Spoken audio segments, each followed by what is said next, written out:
ಚಾಲಕನ ನಿಯಂತ್ರಣ ತಪ್ಪಿ ಮನೆಯ ಕಾಂಪೌಂಡ್ಗೆ ಗುದ್ದಿದ ಟಿಪ್ಪರ್ ಲಾರಿ, 3 ಬೈಕ್ಗಳು ಜಖಂ. ದೊಡ್ಡಬಳ್ಳಾಪುರ ತಾಲೂಕಿನ ರಾಜಘಟ್ಟ ಗ್ರಾಮದಲ್ಲಿ ಘಟನೆ.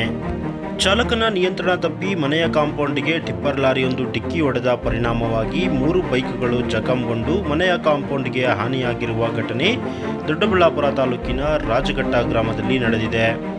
ಶನಿವಾರವಾದ ಇಂದು ಬೆಳಿಗ್ಗೆ 2 ಗಂಟೆ ಸುಮಾರಿಗೆ ಈ ಒಂದು ಘಟನೆ ನಡೆದಿದ್ದು, ದೊಡ್ಡಬಳ್ಳಾಪುರ ಮಾರ್ಗದಿಂದ ಮೇಳೆಕೋಟೆ ಗ್ರಾಮದ ಕಡೆಗೆ ಹೋಗುತ್ತಿದ್ದ ಟಿಪ್ಪರ್ ಲಾರಿ ಚಾಲಕನ ನಿಯಂತ್ರಣ ತಪ್ಪಿ ಮನೆಯ ಕಾಂಪೌಂಡ್ಗೆ ಡಿಕ್ಕಿ ಹೊಡೆದಿದೆ. ಈ ಒಂದು ಸಂದರ್ಭದಲ್ಲಿ ಮನೆಯ ಕಾಂಪೌಂಡ್ ಒಳಗಡೆ ನಿಲ್ಲಿಸಲಾಗಿದ್ದ 3 ಬೈಕ್ಗಳು ಭಾಗಶಃ ಜಖಂ ಆಗಿದ್ದು, ಇದರಿಂದ ಸಾಕಷ್ಟು ನಷ್ಟ ಉಂಟಾಗಿದೆ ಎಂದು ಮನೆಯ ಮಾಲೀಕರಾದ ಅಭಿ ಎಂಬುವರು ದೊಡ್ಡಬಳ್ಳಾಪುರ ಗ್ರಾಮಾಂತರ ಠಾಣೆಗೆ ದೂರನ್ನ ನೀಡಿದ್ದಾರೆ. ಅಷ್ಟೇ ಅಲ್ಲದೆ ಕಾಂಪೌಂಡ್ಗೆ ಡಿಕ್ಕಿ ಹೊಡೆದ ಟಿಪ್ಪರ್ ಲಾರಿ ಸಹ ಮೋರಿಯಲ್ಲಿ ಸಿಲುಕಿ ಬಾಗಿದ ದೃಶ್ಯಗಳು ಕಂಡುಬಂದವು.